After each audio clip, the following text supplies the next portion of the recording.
Oi, eu sou a Mari Oi, eu sou o Vinícius. e a gente vai deixar aqui alguns achismos nossos sobre coisas que a gente vê na vida, sobre fé, cultura.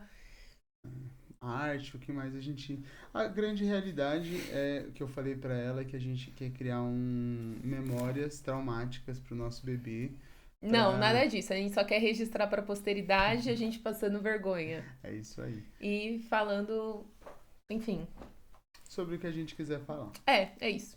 E pro vídeo de hoje a gente pensou em comentar sobre uma coisa que ficou bem assim em pauta essa semana, que foi a consagração de um casal gospel bem famoso, não é muito da nossa bolha, mas pelo visto eles têm bastante sucesso.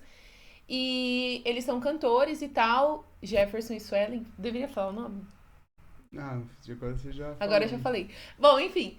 E aí eles foram consagrados e aí eles. Bom, a Suelen usou um casaco de mais de 30 mil reais pelas fontes que eu vi aí da Louis Vuitton.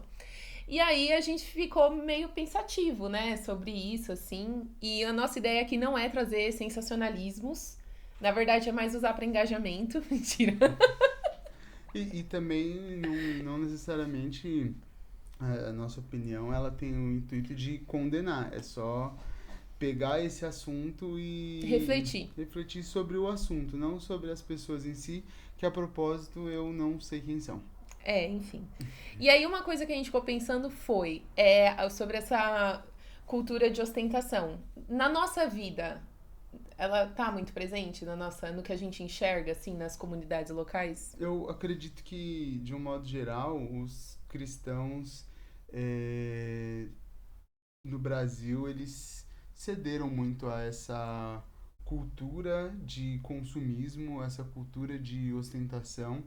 A gente observa isso de um modo bem generalizado. Tinha até uma página no Instagram que falava sobre Ah, isso, né? é. Que os outlooks Não, dos. não, não precisa. Isso não Não precisa. precisa Só entrar? se eles quiserem fazer uma É. collab. Mentira.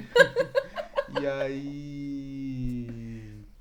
A gente percebe então que os cristãos, de um modo geral, eles gastam muito do seu tempo, do seu esforço, têm gastado tempo e esforço em buscar coisas da terra, buscar coisas deste mundo, E às vezes buscar. eu tenho a impressão de que isso é pra, tipo, provar que você é favorecido por Deus, Perfeito. tal.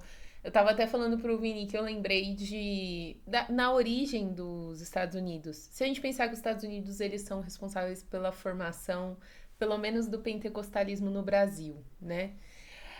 Muito da cultura norte-americana influenciou cultura de igreja aqui, embora, Sim. enfim, haja variantes, obviamente, locais.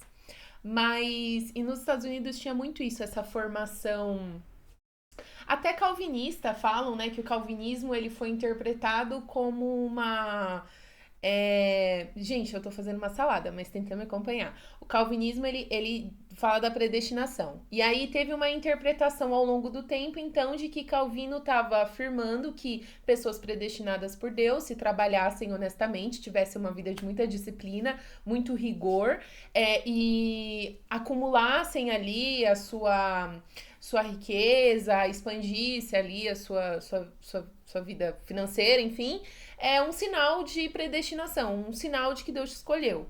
E aí, bom, ao longo do tempo, acho que esse pensamento ganhou vigor, né? E talvez E tenha influenciado a formação das nossas igrejas aqui no Brasil. ainda que quando você vai olhar para o calvinismo de um modo geral, os calvinistas não batem nessa tecla, Não.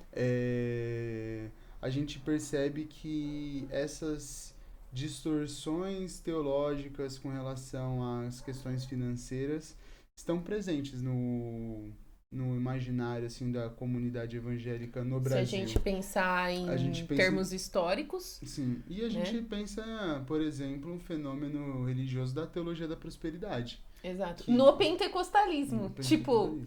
e aí a culpa é dos calvinistas, no fim das contas. Mariana quer arrumar confusão, ela quer a fama a qualquer custo. Bom, mas eu acho Não, mas que a questão é essa. Como isso gera, até mesmo assim, em igrejas tipo. que não tem essas pessoas que têm casacos de 30 mil reais, mas que às vezes enxergam nisso um sinal de. Ou pelo menos um objeto de desejo. Perfeito, eu acho que essa é justamente essa cultura que a gente acabou internalizando, que a gente acaba comprando os padrões culturais de consumismo mesmo. Então, ok, a gente tá falando de roupas de 30 mil reais e realmente, quando a gente leva para isso, né, parece Uhum, até que a gente tá falando do extremo. sim. E só que não é tão incomum que a gente olhe para as comunidades e a gente perceba nos estacionamentos das igrejas carros de 100, 150 mil reais. E na própria igreja, pessoas às vezes passando necessidade, né? Isso é o Exatamente. cúmulo. Paulo deve se revirar ali, É ter um Pedro. extremamente contraditório, né? É extremamente contraditório, com uma noção de vida em comunidade. Quando você pensar em Atos 2, a igreja primitiva que partilhava seus bens, né? Barnabé que vendeu propriedades para levar ali para os. E isso aqui não é papo de comunismo, não. Na verdade, é contrário, é uma iniciativa particular Sim. de partilha, de compartilhar mesmo os recursos que Deus te dá. Quando a gente vai observar com um pouco mais de profundidade uma ética do reino, principalmente nos discursos de Jesus, a Nos gente sermões. nos sermões, na maneira como Jesus lidava com os pobres, com os oprimidos, a gente vai perceber que o cristianismo ele é completamente contracultural. Só que quando a gente olha para as nossas igrejas, de um modo geral, a gente vê justamente um reflexo da sociedade. Então É, ela é um porque é espelho. normal você ver celebridades da cultura pop e tal, usando coisas assim super absurdas, aí você olha pra igreja e você vê que a igreja meio que reproduz esse comportamento, né? Então, é normal, mas não deveria ser. É, Esse é o é ponto. É normalizado. normalizado, mas não deveria ser. Porque se a igreja ela é um espelho da sociedade, a pergunta que a gente precisa se fazer é: a igreja está sendo igreja como a Bíblia propõe que ela seja? Porque se a igreja, ela, a Bíblia, os termos que a Bíblia usa é que o modo de fé é loucura para os homens, justamente Jesus vai colocar a nossa experiência de fé como algo completamente contraditório e antagônico. Ele diz no Sermão do Monte que as pessoas vão nos perseguir. E aí quando a gente olha e se o mundo olha para a igreja e encontra ali um reflexo, é, Não a, incomoda ninguém. a pergunta é, essa igreja está agindo da maneira mais bíblica possível? E é importante dizer aqui, né? A gente não tá. Eu não quero impor regras para ninguém do o que você faz com seus recursos. Mas aí eu acho que vai para um ponto que a gente queria discutir, que é um termo que muitas vezes é distorcido, que é a noção de modéstia na Bíblia, né? E aí acho que E você pode muito falar um pouco modéstia é mais. muito atribuído à mulher, né? A mulher tem que ser modesta no seu jeito de se vestir, nos decotes e tudo mais, até mesmo escondendo, né, ali atributos, enfim. E esse não é o papo desse vídeo, mas essa discussão é totalmente descontextualizada do que a palavra traz, né?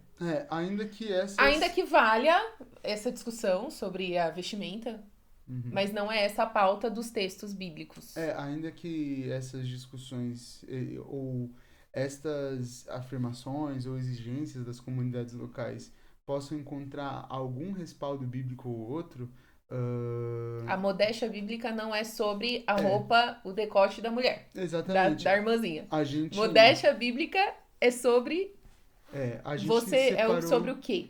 exatamente, a gente separou um texto que é muito usado 1 Timóteo 2. para falar de modéstia. 1 Timóteo 2:9 diz assim: da mesma forma que as mulheres em traje decente se enfeitem com modéstia e bom senso. Olha só, então a palavra modéstia está aqui. Não com tranças no cabelo, ouro, pérolas ou roupas caras, porém com boas obras, como convém a mulheres que professam ser piedosas. Aí, Xiii. onde está o erro aqui na nossa leitura, né? As pessoas leem o texto e vêm falar sobre modéstia e associam aqui. A modéstia, ele fala de trança, de ouro, de pérolas, e aí já associa o vestimento. Mas a questão de Paulo não era Mas essa. por que ele endereça a mulheres? Será que é porque as mulheres tinham essa Isso, porque isso prática aqui era uma forma de ostentação das mulheres das naquela mulheres, cultura? exatamente. Então, como uma mulher podia ostentar dentro das suas culturas, né, ali no tempo Até de porque, Paulo. para falar para homens, no versículo 8 ele vai endereçar um pecado que era muito característico do homem naquela sociedade, que ele fala que é para ser sem ira, sem animosidade, deve orar levantando mão santa, tipo, ele pega o calcanhar de Aquiles de cada um, né? Perfeito. Então a gente observa que a questão aqui da modéstia é